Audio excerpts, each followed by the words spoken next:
The Arizona sun was merciless that morning, burning through the thin clouds and pouring down like molten light over the barren desert training range.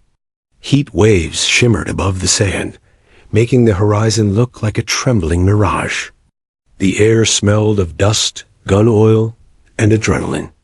It was day one of Sniper Qualification Week, the day everyone had been waiting for.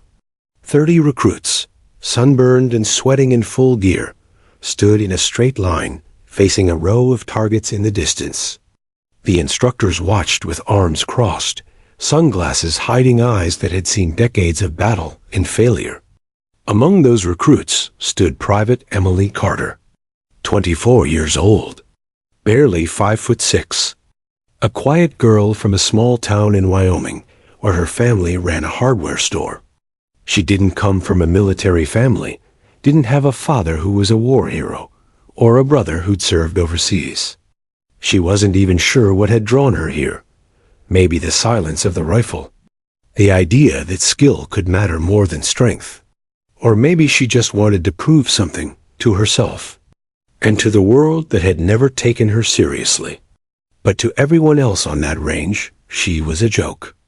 The men had started whispering about her on the bus ride in. She's too small to hold a long-range rifle. Bet she won't last 2 days in this heat. One even laughed outright. She's probably here because she watched too many movies. Emily heard every word, but didn't respond. She just adjusted her cap, tied her hair tighter, and kept her gaze on the sand. The laughter bounced off her like echoes. She'd heard it all her life. Too soft, too slow, not made for this. When the commanding officer barked, "Pick up your rifles," Emily reached down and lifted the heavy M2010, enhanced sniper rifle. The weapon felt heavier than she imagined, 40 pounds of steel and precision. Her hands trembled slightly from the weight, and one of the recruits beside her chuckled. "Need a hand, sweetheart?" he said under his breath. She ignored him. "All right," the instructor shouted. "Let's see who can hit 800 meters. Targets up." The sound of bolts racking filled the air, a metallic symphony. Each trainee took position, lying prone in the scorching sand. Emily copied their movements, pressing her body flat, adjusting her elbows the way she'd practiced in training videos. Her cheek pressed against the stock, her finger hovering over the trigger. Through the scope, the desert transformed. What had been just heat and emptiness suddenly became measurable. Wind direction, distance, glare, terrain. It wasn't chaos anymore. It was math and rhythm. The first shot wasn't hers. It came from a few stations down, a loud crack, followed by a puff of dust near the target. "Miss," the instructor called. Another shot. Miss. Another. Miss. The wind was brutal that day, shifting unpredictably, mocking even the best of them. Emily took her time. She inhaled slowly, feeling the hot air scrape her lungs. Her heart beat hard enough to shake the scope's crosshairs. She remembered what she'd read. Don't fight your pulse. Work between beats. She exhaled half, then squeezed gently. The shot thundered through her chest. The recoil jolted her shoulder, but she kept her eyes through the scope. A tiny hole appeared on the far target, not dead center, but on the board. "Hit at 9 o'clock. The spotter yelled. A few heads turned. For a moment, no one spoke. Then the laughter came again, louder this time. "Beginner's luck." Someone shouted. "Try hitting it again, rookie." Another added. Emily just reloaded. Her heartbeat steadied. Her second shot landed an inch closer to the bullseye. Her third closer still. The laughter faded, replaced by murmurs. But just as her confidence grew, the instructor, Staff Sergeant Daniels, approached. He was tall, built like iron, and carried the kind of authority that didn't need words. His boots stopped next to her. "You're Emily Carter, right?" he asked. "Yes, Sergeant," she said, keeping her eyes forward. He crouched beside her, studying her rifle position. "You've got raw aim, but you're rushing your breathing.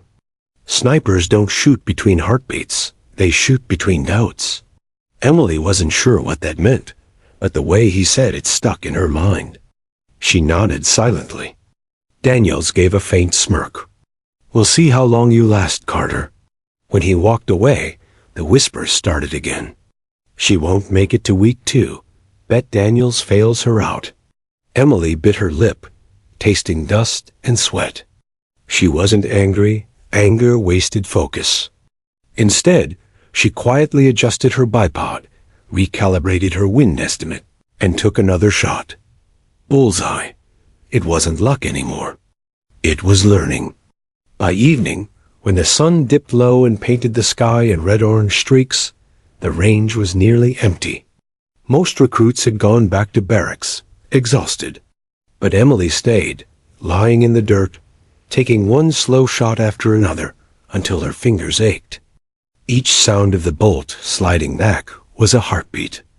Each echo of the shot was a promise. At one point, SGT Daniels walked past again. "You know the day's over, Carter." "Yes, Sergeant," she said, reloading anyway. He raised an eyebrow, studying her calm. "Why'd you join this course?" "Most people who start want the glory shot." Emily didn't look at him. "Because no one thinks I can," she said quietly. Daniels watched her for a moment, then nodded, just once, and walked away. By the time she packed up, the desert sky had gone violet. The stars began to shimmer over the training camp, and the cold night air wrapped around her like steel. Her arms ached, her shoulders were sore, but she felt something new inside, something sharp and steady. She walked past the line of sleeping quarters, hearing faint laughter from inside, the same voices that mocked her hours earlier. It didn't bother her anymore. They could laugh all they wanted. She'd already decided what tomorrow would be. When she finally reached her bunk, she cleaned her rifle with quiet care, every screw, every inch of metal. She whispered under her breath, "They'll remember my name." Outside, a desert wind howled softly through the range. The same wind that carried their laughter now carried her promise. And in that silence, with calloused hands and burning determination, the rookie sniper was born. The next few weeks were a war of endurance, not against enemies, but against the desert, the rifle, and her own self-doubt. Every morning at 0500 hours, the shrill blast of the bugle yanked the recruits from their bunks.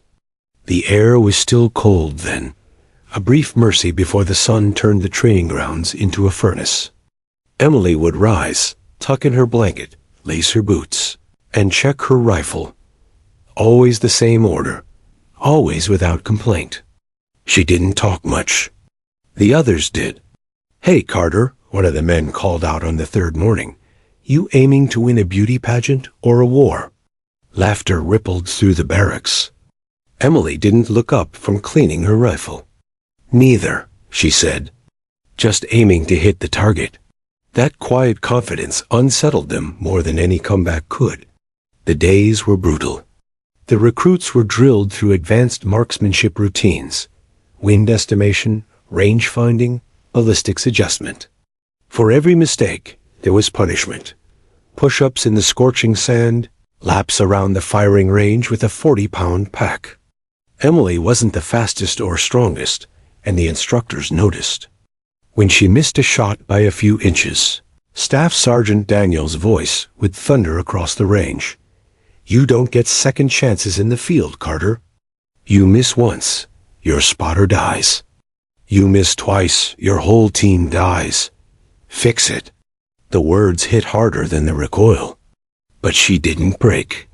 At night, after lights out, Emily would sneak out to the edge of the range with her small red lens flashlight and a notebook. While others slept, she studied. She drew diagrams, angles of bullet drop at varying ranges, wind correction tables, humidity factors. She'd write them over and over until the numbers blurred.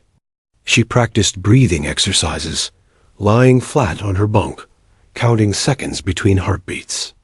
Her roommate, Corporal Rivera, sometimes woke to the faint click of Emily's pen. "You never stop, do you?" she'd whisper sleepily. Emily smiled faintly. "If I stop, I'll start doubting again." By week 2, her hands were blistered. The recoil from hundreds of rounds had bruised her shoulder purple, but she kept going. Daniels began to notice her progress, and how the laughter around her had quieted. One afternoon, under a punishing sun, the trainees lined up for a long-distance test, 1,000 meters. A strong cross-wind swept across the range, bending flags and stirring dust clouds. It was the kind of wind that even experienced snipers dreaded. Daniels barked, "All right, rookies. Show me what you've learned.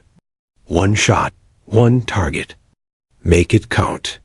Henson, the confident sharpshooter who never missed a chance to mock Emily, went first. He adjusted his scope dramatically, as if performing for an audience, and fired. His bullet missed by 3 feet. The wind smirked at him and carried the dust away. Next was Emily. She lay prone, lined up her shot, and closed her eyes for a second. She didn't think about the laughter. She thought about physics, wind speed, bullet drift, temperature density. She let her breath settle into rhythm. The rifle cracked. The target, nearly invisible from this distance, jerked slightly. Through the scope, she saw the bullet tear into the edge of the bullseye. Hit at 2 o'clock. Daniels shouted. The recruits fell silent. Henson muttered something under his breath, but it was lost in the wind. Daniels crouched next to Emily's position. "What did you adjust for wind?" he asked. 2 clicks right. "Half-mil holdover," she said without hesitation. He gave a short nod, the hint of a smile tugging at the corner of his mouth. "You're learning." That night, for the first time, Emily allowed herself to smile. Not wide, not proud, just a small, quiet smile that came from knowing she was getting closer. But the desert had a way of humbling everyone. The next morning, during a moving target drill, she missed 3 consecutive shots. Each bullet kicked up sand, nowhere near the silhouette moving across the range. Her focus shattered. Her breathing went ragged. Daniel's voice cut through the air. "Control your fear, Carter. The rifle obeys your mind, not your panic." Her throat tightened. The other recruits snickered again, the same laughter she thought she'd silenced. That night, she didn't study.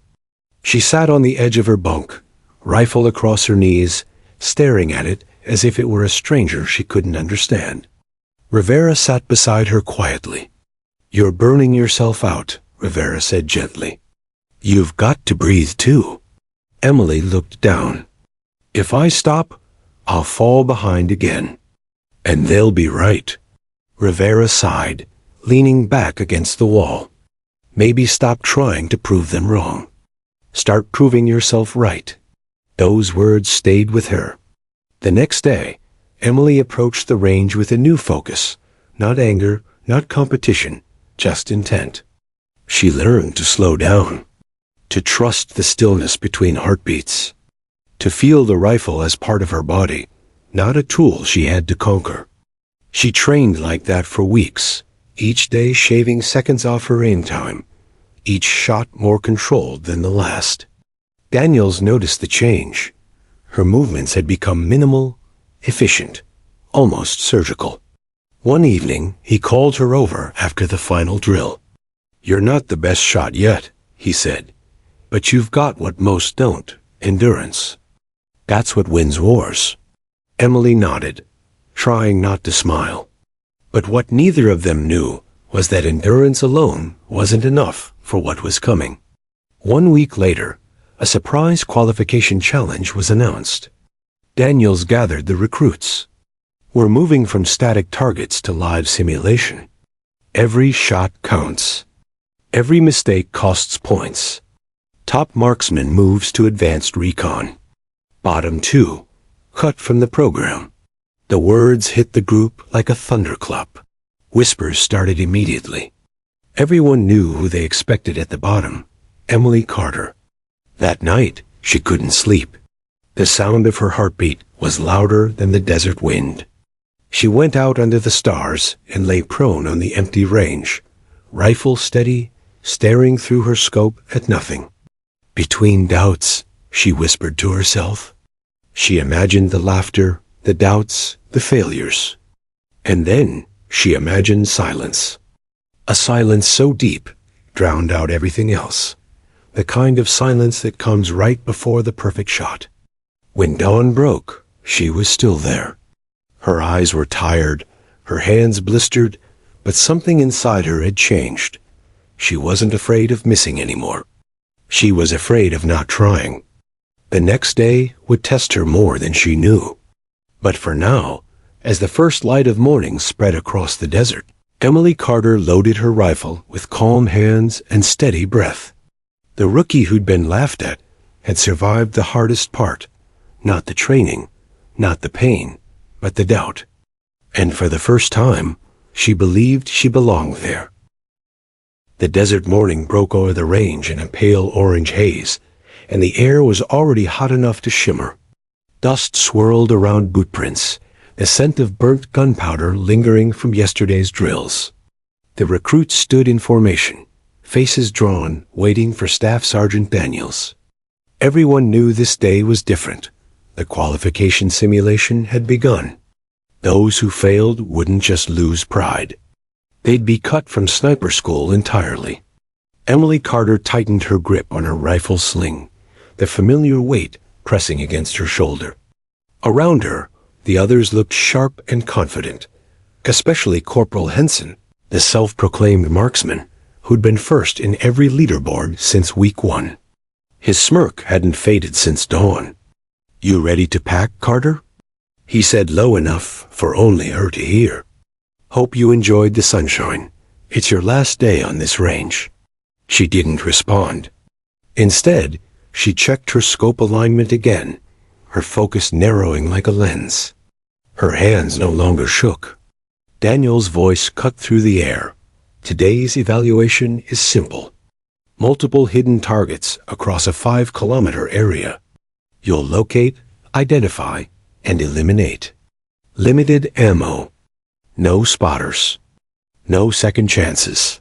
He paused, letting the silence sink in. "Move out." The trainees split into pairs and scattered through the desert. Emily walked alone, rifle slung across her chest, boots crunching over sand and gravel.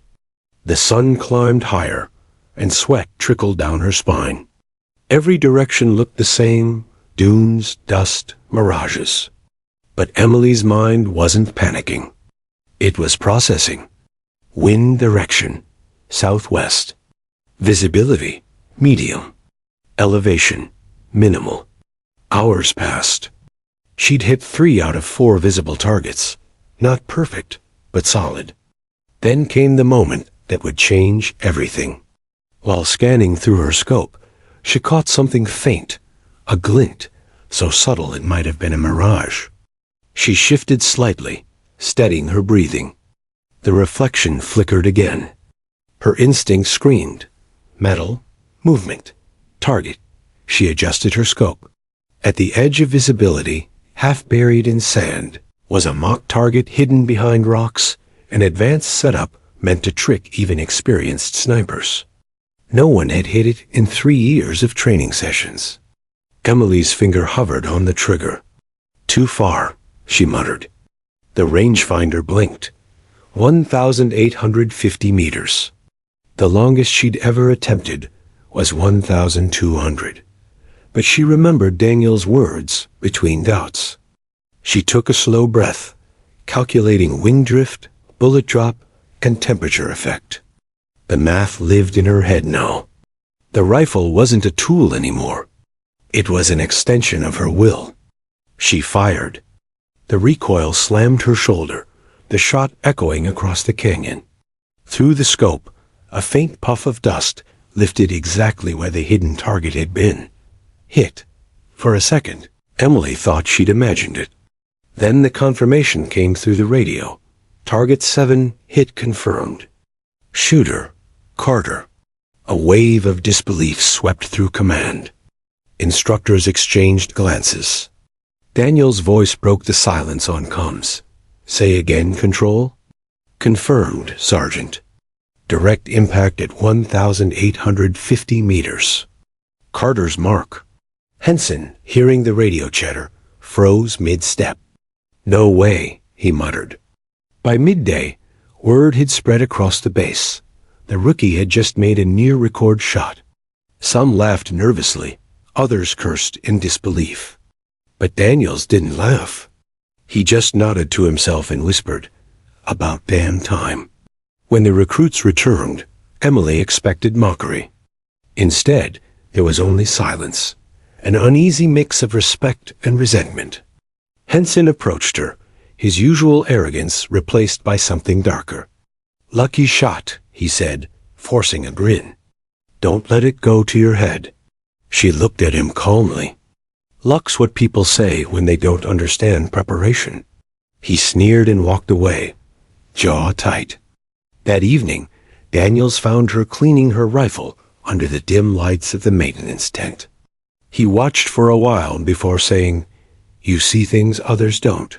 That's rare." "I just stay patient, Sergeant," she said softly.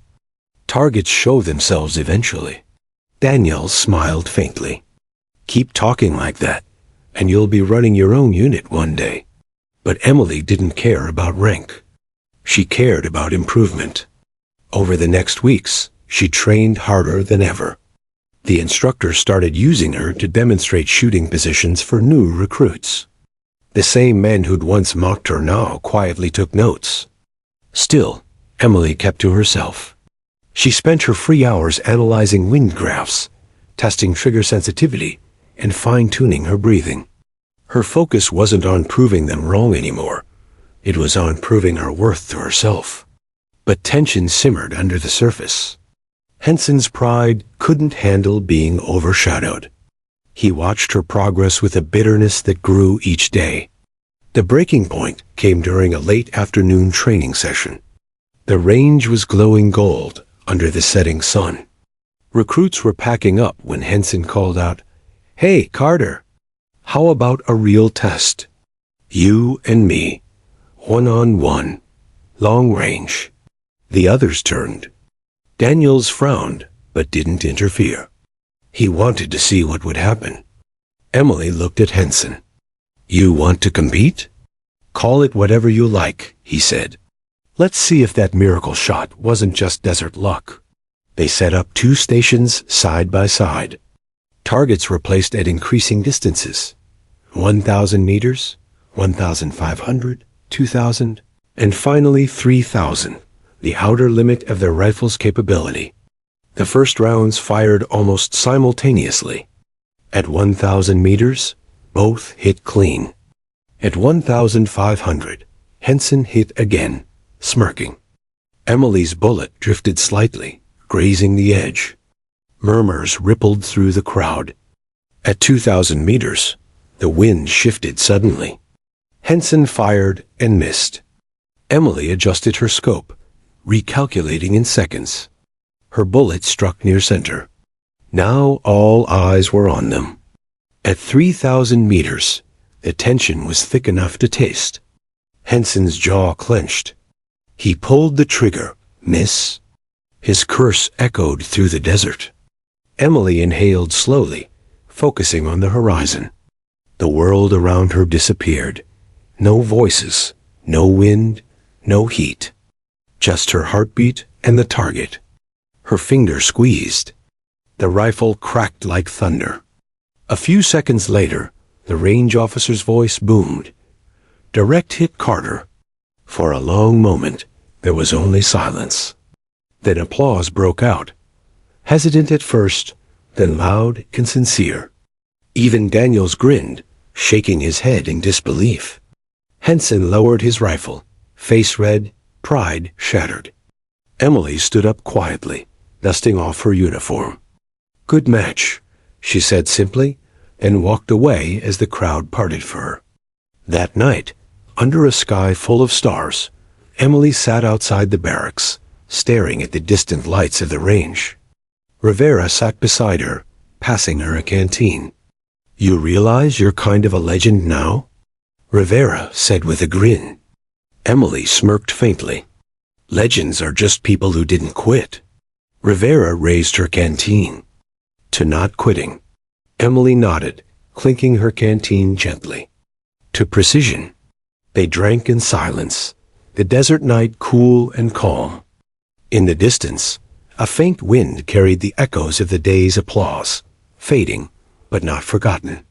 For the first time since she arrived, Emily felt something she'd never allowed herself to feel before.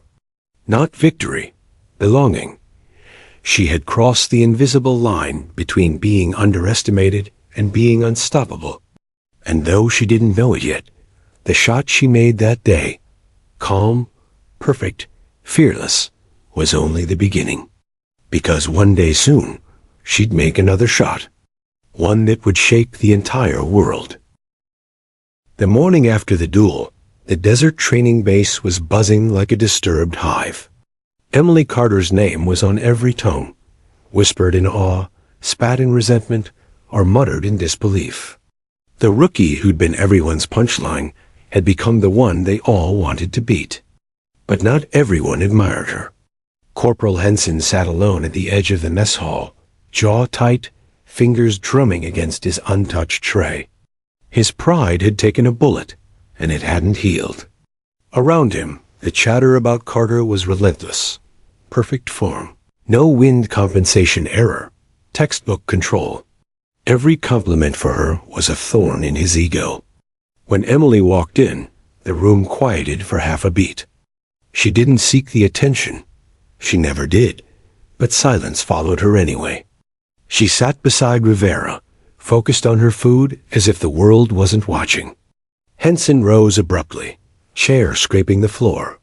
He walked past her table, pausing just long enough to mutter, "Enjoy it while it lasts, Carter. One good shot doesn't make you a sniper." Emily didn't even look up. "You're right," she said softly. "Consistency does." The remark hit harder than a bullet. Henson's expression darkened, but he walked away. Rivera chuckled under her breath.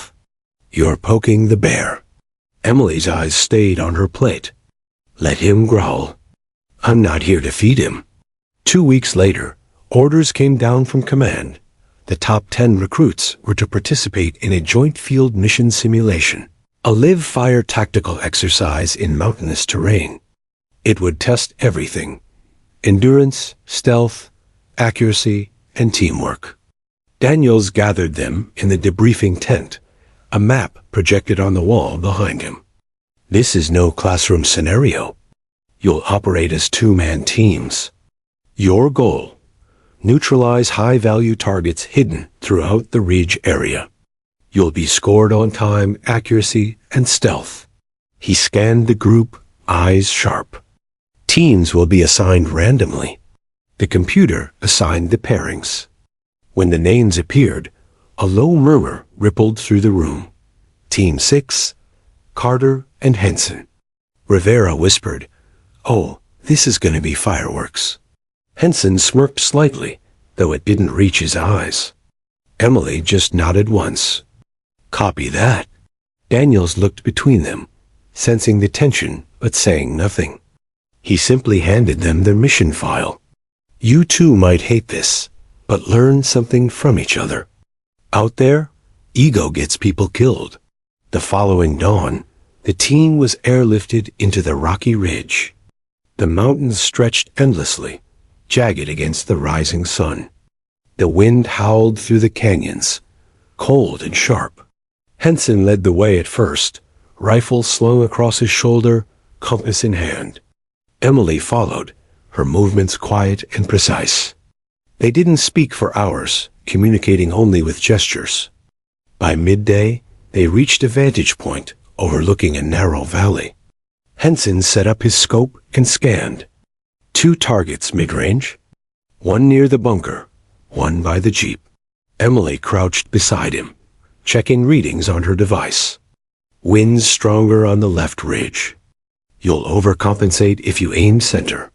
He shot her a glare. I've got this. He adjusted, fired, and missed. The sound echoed across the rocks, drawing unwanted attention. A simulated enemy drone buzzed overhead, registering their position. Their cover was blown. Emily hissed, "We need to move." She grabbed her pack, pulling him down the slope as tracer rounds whizzed over their heads. Blank rounds, but close enough to sting. They dove behind a rock outcropping, breathing hard. Henson's pride burned hotter than the desert sun. "I had it." He snapped. "No," she said evenly, reloading. "You wanted to have it." "That's not the same thing." For a moment, he said nothing. Then, quietly, "You really think you're better than me?" Emily looked through her scope again, her voice calm. "No, I just think I stopped needing to prove it." That silence was heavier than gunfire.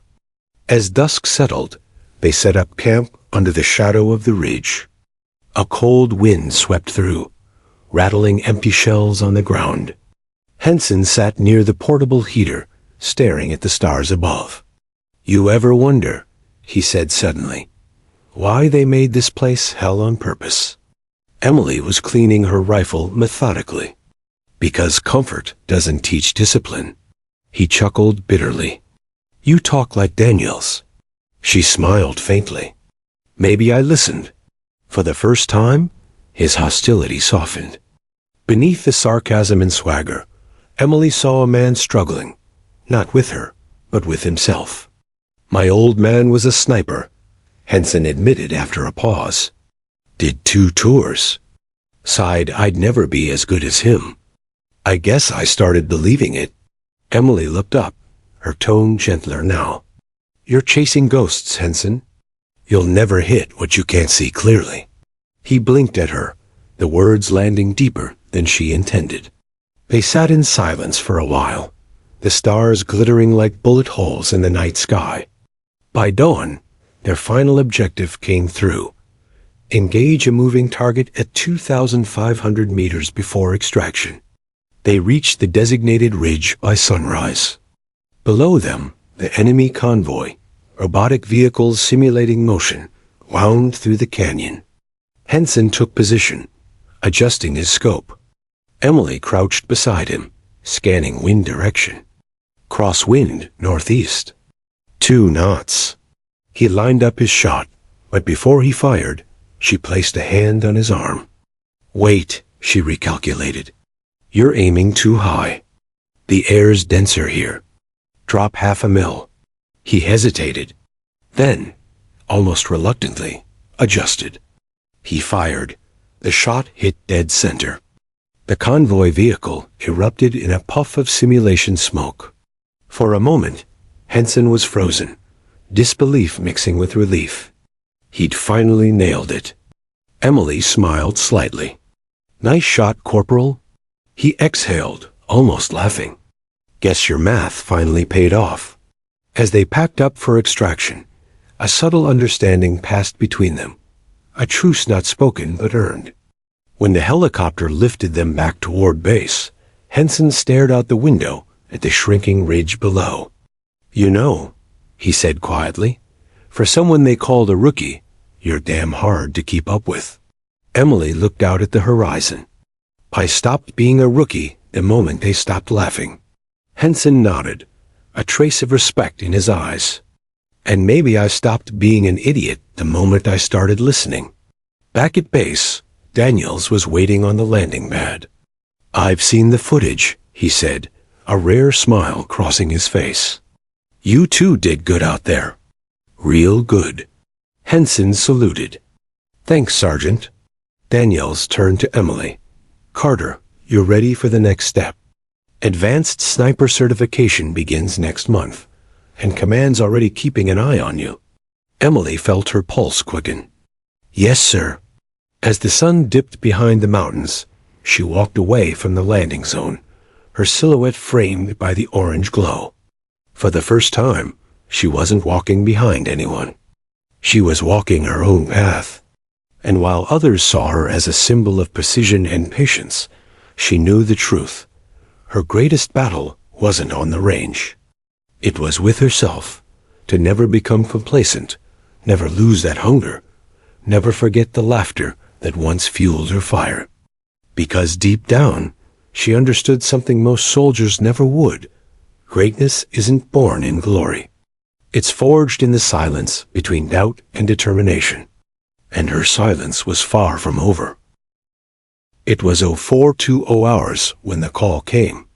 The desert was still, the sky a pale wash of gray, and the air carried that uneasy stillness that always came before something big.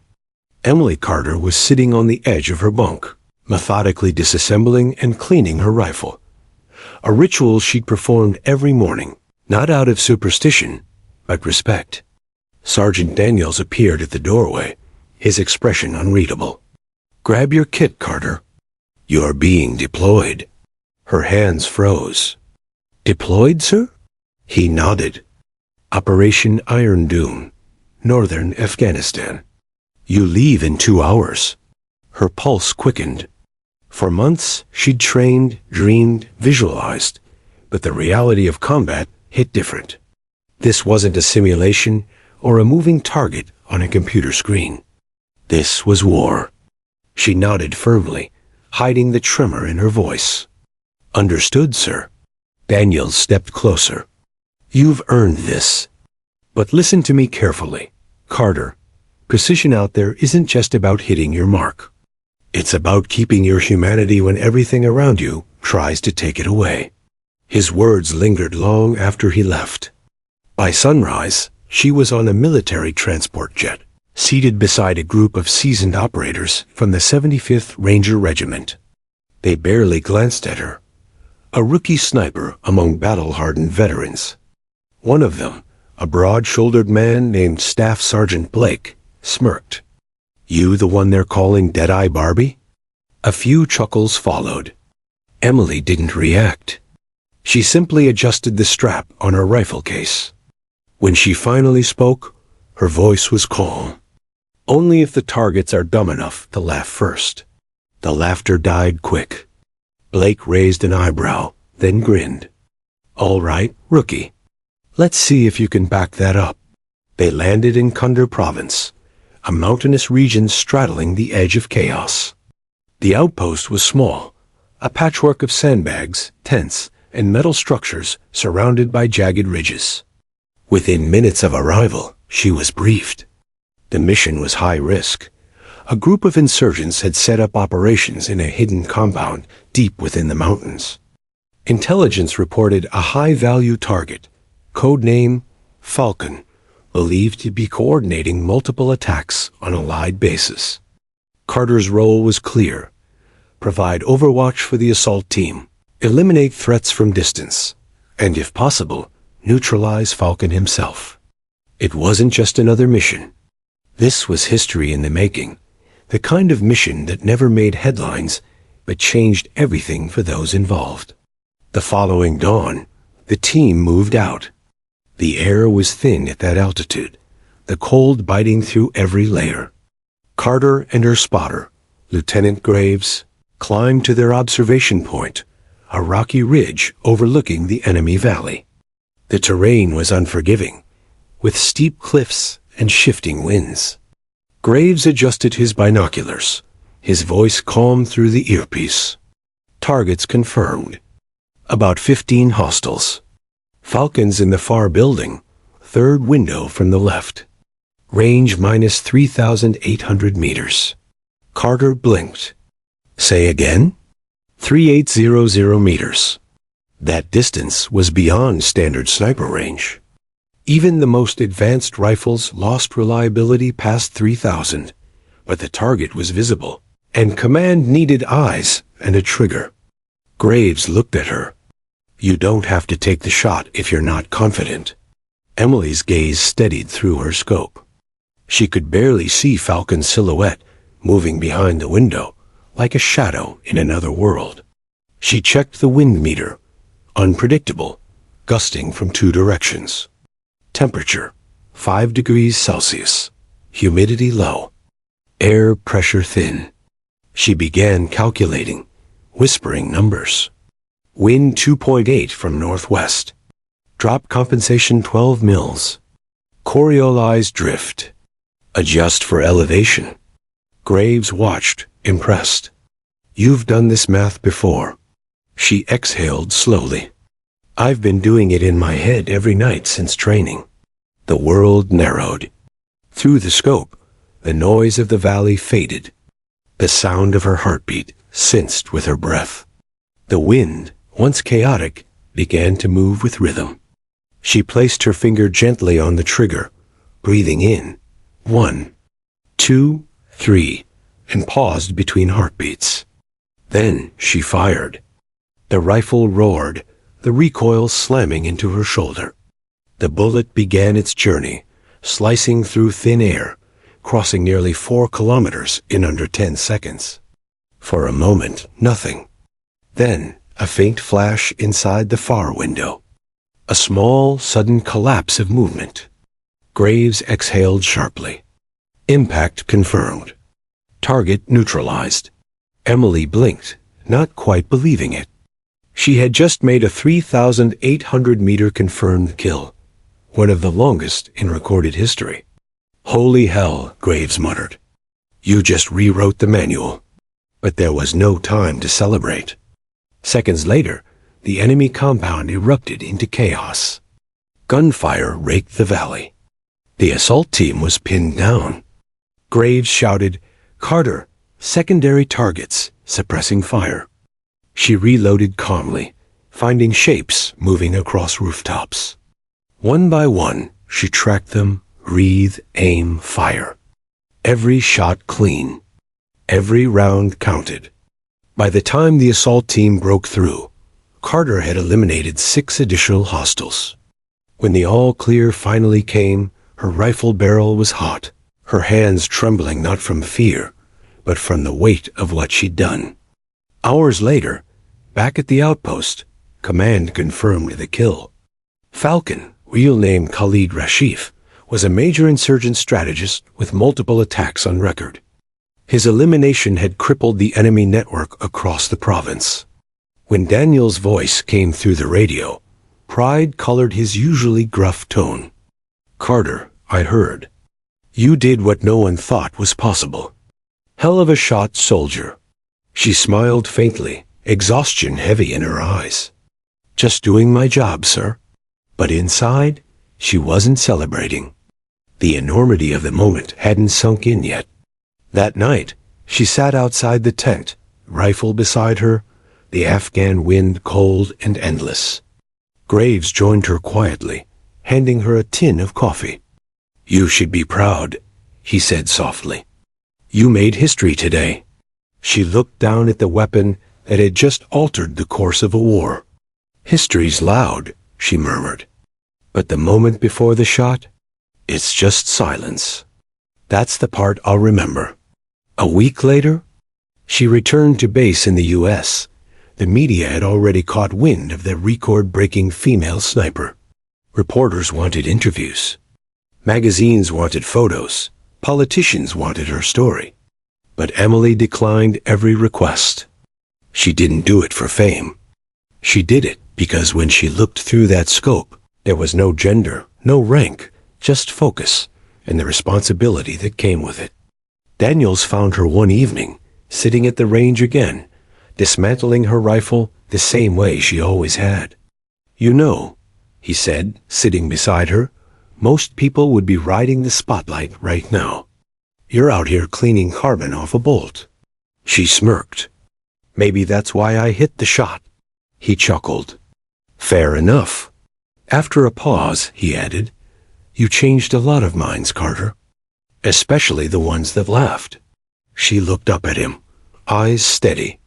"Let them laugh. It's the silence after that counts." Daniels nodded, a quiet respect passing between them. That night, Emily stood on the balcony overlooking the city lights, her reflection faint in the glass. She thought about the rookie who once trembled under the weight of doubt. The girl who stayed up late, scribbling ballistics tables while others slept. The one they said didn't belong. Now, her name was in military records, not for defiance, but for precision, patience, and unshakable will. But even then, she knew her journey wasn't about glory or validation. It was about something simpler, proving that silence can be more powerful than laughter. And as she gazed into the distant horizon, where the city lights met the darkness, she whispered to herself, 3,800 meters, and still learning to aim higher. The news spread faster than a bullet. Within 24 hours of her record-breaking shot, Emily Carter's name was everywhere, whispered in barracks, printed in newspapers, plastered across military networks and defense forums. Female sniper breaks world record. 3,800-meter kill confirmed. The silent legend. Meet Emily Carter, the rookie who redefined range. For the first time in her life, she wasn't invisible. But fame, she soon learned, had its own kind of crosshairs. When she returned to base, she was greeted with applause, a hero's welcome, cameras flashing, fellow soldiers cheering. But the applause felt foreign, almost hollow. Emily smiled politely, shook hands, posed for photos she didn't want to be in. Later that night, she sat alone in her bunk, the sound of celebration echoing faintly through the corridors. The cheers made her uneasy. She opened her notebook, the same one she used during training, and flipped to the first page. Faded pencil notes covered it, wind patterns, drop charts, heartbeat rhythm control. Nowhere in those pages was there a formula for how to live after a perfect shot. The next weeks were a blur of attention and responsibility. Command assigned her to a series of demonstrations and interviews. She stood in front of generals, defense officials, and young recruits, explaining the science behind her shot: wind, distance, elevation. But what they wanted wasn't science. They wanted a story. How did it feel? One reporter asked, leaning forward eagerly. To pull the trigger at that range, knowing it would make history? Emily hesitated, the room flashing with cameras. It didn't feel like history, she said quietly. It felt like responsibility. The reporter frowned slightly, disappointed by her calm tone. No rush, no adrenaline? She met his gaze evenly. No, just silence. Her honesty didn't make for good headlines, but it made her human, something the media wasn't ready for. Her life became a schedule of debriefings, public appearances, and advanced training sessions. Everywhere she went, someone whispered. Soldiers saluted her a second too long. Recruits stared at her like she was untouchable. But behind the admiration, there was something else: envy, doubt. In the mess hall, she overheard it. She got lucky. Wind just happened to shift in her favor. No way that shot was clean, not at that distance. She'd heard those tones before, long ago in training. But now they carried more venom. That night, she returned to the range alone. Under the moonlight, she set up her rifle, loaded one round, and aimed at a distant target nearly a mile away. Her breathing slowed. The silence wrapped around her again, familiar, cold, comforting. She squeezed the trigger. The shot echoed clean and sharp, the target falling instantly. She smiled faintly. Luck doesn't group like that. Weeks turned into months. Emily's fame didn't fade. It grew. She was invited to train special units, speak at academies, and even meet the president. Her story became a symbol of precision, focus, and female empowerment in the armed forces. But while the world celebrated her, Emily began to crumble inside. Every night, when she closed her eyes, she saw that faraway figure in the window, the one she'd hit at 3,800 meters. The face was never clear, but the silence that followed the shot always returned. War has a way of marking people, even those who never get close to their enemies. One night, She woke up drenched in sweat, the echo of her rifle still in her ears. She sat up, gasping, and stared at her hands. Steady as always, but somehow foreign. Rivera found her the next morning at the range again, firing round after round. "You can't shoot the ghosts away," Rivera said softly. Emily lowered her rifle. "Maybe not, but it's the only time they stopped talking." Command eventually noticed the cracks beneath her calm surface. Daniels called her into his office one afternoon. "You've been pushing too hard," he said, watching her closely. "Even machines need downtime." She forced a small smile. "Machines don't have nightmares." He nodded slowly. "That's exactly why you're not one." There was silence for a while before he continued. "They want to transfer you to instructor duty at Fort Bragg. It's quieter. Less pressure. You'd be teaching advanced marksmanship." Emily hesitated. "You think I'm burned out?" "I think you've given enough to the fight," he said gently. "Now maybe give something back, without losing yourself." A month later, she reported to Fort Bragg. The atmosphere was different. Green hills instead of sand. Open skies instead of ridges. Laughter instead of gunfire. Her new recruits were wide-eyed and eager. Many had seen her photo on the wall before ever meeting her. To them, she wasn't human. She was legend. But Emily refused to play that role. She started each class the same way, by dismantling her rifle in silence and setting the pieces on the table. "This weapon," she'd say quietly, "isn't about power. It's about patience. If you want to be great, learn to wait." At first, the recruits didn't understand. But over time, they began to see it. The art behind her precision, the stillness she carried like armor. Yet even in her new role, the ghosts followed. One rainy night, after a long day of drills, she sat under the awning outside the range, listening to raindrops hit the earth. Henson approached, older now, carrying a mug of coffee. "Still chasing the silence?" he asked, handing it to her. She smiled faintly. "It's the only thing that ever feels real anymore." He nodded. "You know, I watched your shot play the other day. Still gives me chills." Emily looked at him, eyes distant. "You ever wonder if it should?" He frowned. "What do you mean?" She stared into the rain.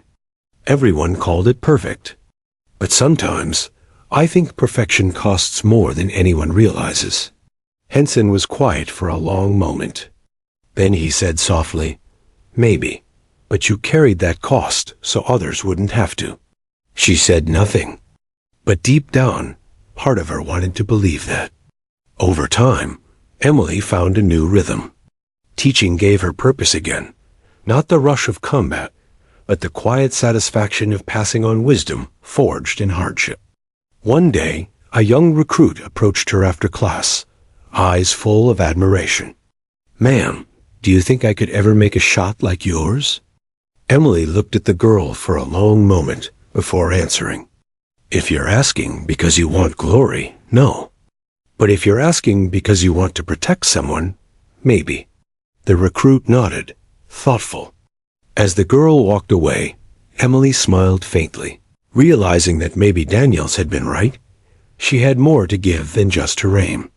That night, she wrote in her old notebook again. The last page had been blank since Afghanistan. Slowly she wrote, "Precision is not about distance. It's about understanding what you're willing to reach for." She closed the notebook, exhaled, and for the first time in months, slept without dreams. Outside, the rain continued to fall softly against the range roofs. Inside, Emily Carter, the rookie they once laughed at, the legend they now revered, finally found a different kind of silence. Not the silence before a shot, but the peace that comes after. The flight home was quiet, except for the steady hum of the engines.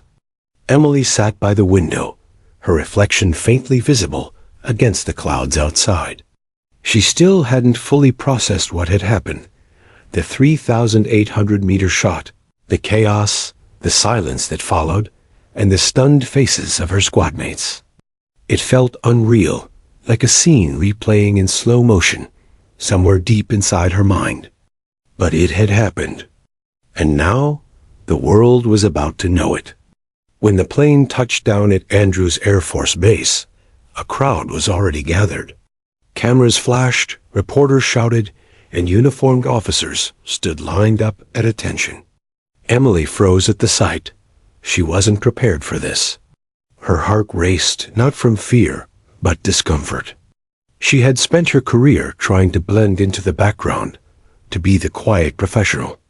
Now suddenly, everyone wanted to see her, photograph her, celebrate her. Her commanding officer, Colonel Briggs, met her at the bottom of the steps. "Carter," he said, smiling proudly, "you've made history.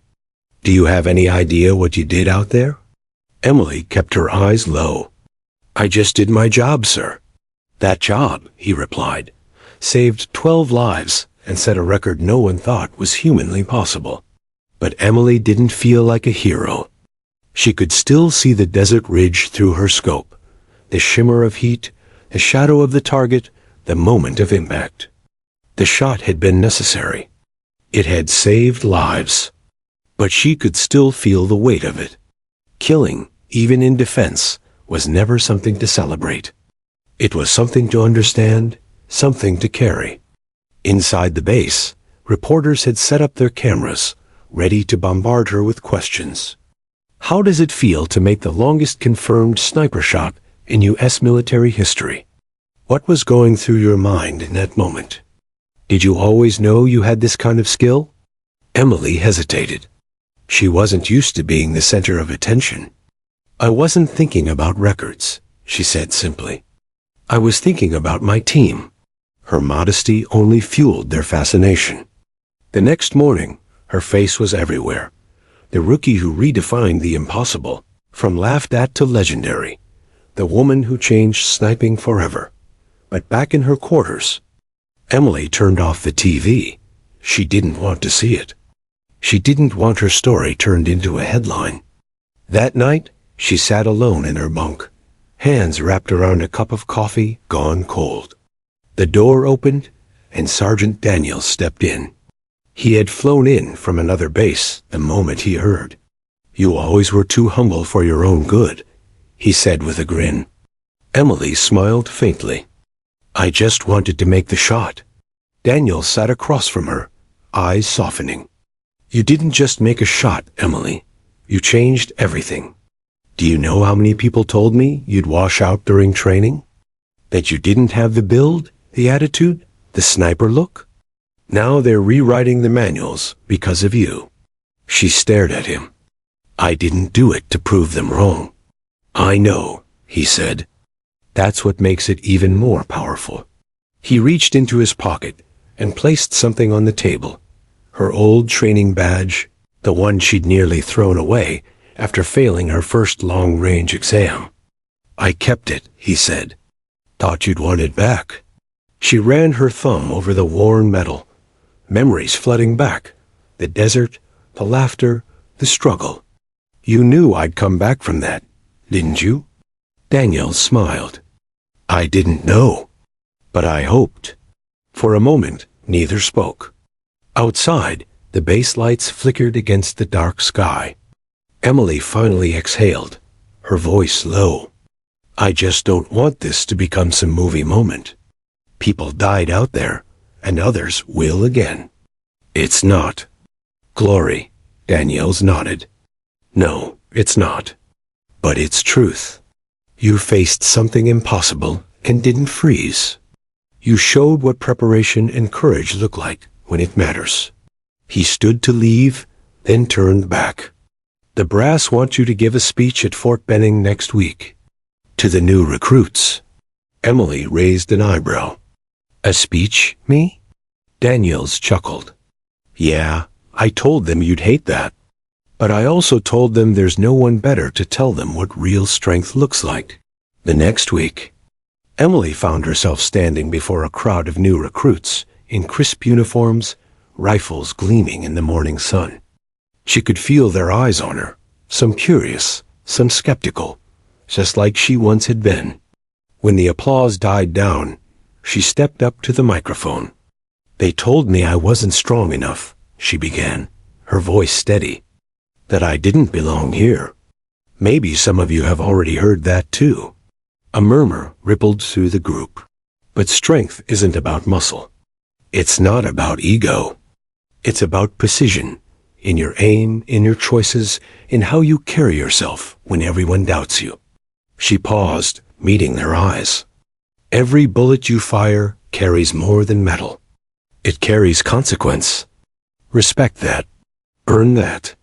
And never, ever stop learning. The recruits listened in silence. For the first time, Emily wasn't nervous. She wasn't the rookie anymore. She was the example. After the speech, a young woman approached her, hands shaking. "Ma'am," she said softly, "I almost quit last week. But I read about your story. You made me stay." Emily smiled, not a polite smile, but a real one. "Good," she said. "Then don't ever let them tell you what you can't be." Weeks passed, and life began to return to normal, or at least something like it.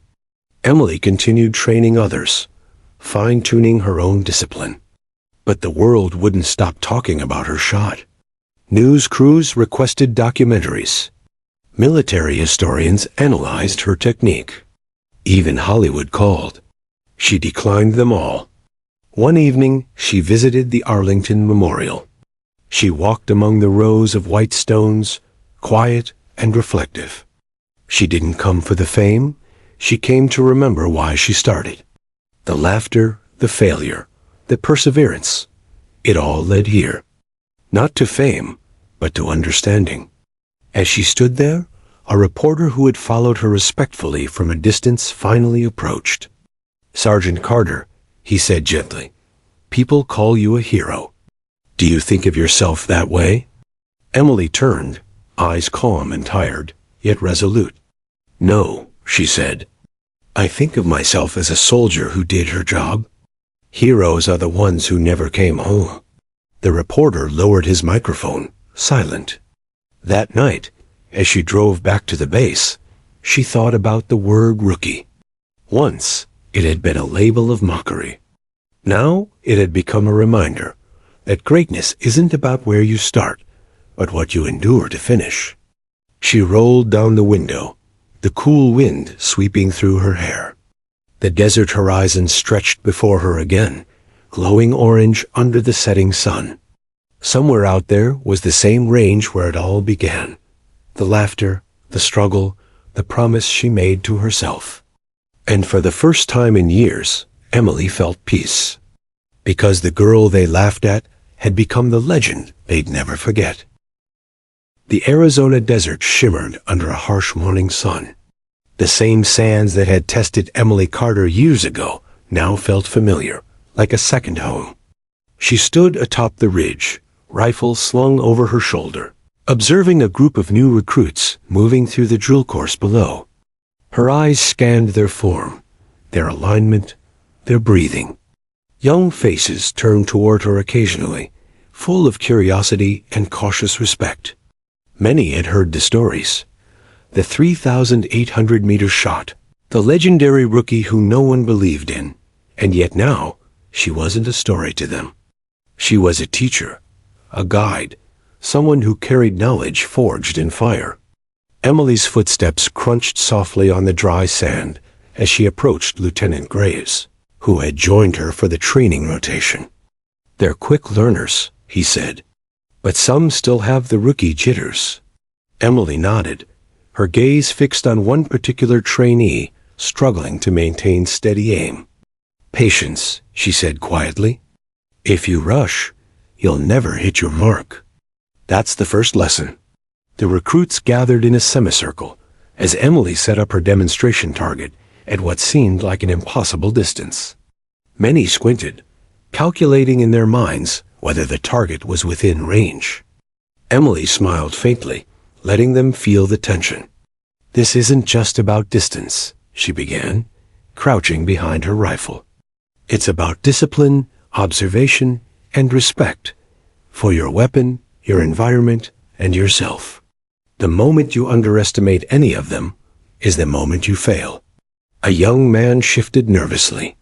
"Ma'am, how do you even calculate a shot that far?" Emily's eyes softened. "Years ago, I didn't think I could. People laughed at me. But I learned to listen, to the wind, to the rifle, to myself. I learned patience." She adjusted her scope, eyeing the target. The range was precisely 3,800 meters, the distance that had once defined her. She breathed slowly, steadying her pulse, recalling every calculation she had made in that desert canyon in Afghanistan. Then, quietly, she fired. The echo rolled across the ridge. Dust rose from the target. The recruits gasped, disbelief and awe mingling in their faces. Emily stood, lowering the rifle. "It's not magic," she said softly. "It's preparation. Every shot you take should be earned." After the demonstration, the trainees paired up to practice under her guidance. Emily moved among them, kneeling beside each soldier, adjusting posture, correcting grip, and teaching the subtle art of breathing control. She watched as a young woman struggled with alignment. "Lower your elbow," Emily instructed. "Match the slope of the terrain. Don't fight the environment. Use it." The trainee followed her advice. Her shot landed closer to the target. A small smile broke across her face. Emily nodded. "Better. That's what precision feels like. Control, not force." Henson approached quietly, observing from the sidelines. His once heavy rivalry had softened over the years. Now he was part of the training team, mentoring as Emily had mentored him long ago. "You really never stop teaching, do you?" he said lightly. Emily looked up from adjusting a scope. "Why would I? Every shot is a lesson, and every lesson is a chance to prevent a mistake I made myself." He nodded, thoughtful. "I guess some ghosts are worth keeping." Later that afternoon, Emily sat on the ridge's edge, writing in her old notebook, the one she had carried through sniper school, deployments, and fame. She wrote slowly, deliberately, as if each word weighed as much as a bullet. The shot isn't just about distance. It's about knowing what you're aiming for, even when no one is watching. It's about patience, discipline, and understanding that failure isn't final. It's preparation.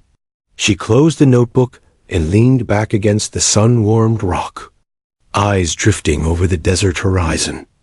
The same place where she had once faced ridicule now held her triumphs, her fears, and her legacy. Graves joined her, carrying a thermos. "Coffee?" he asked.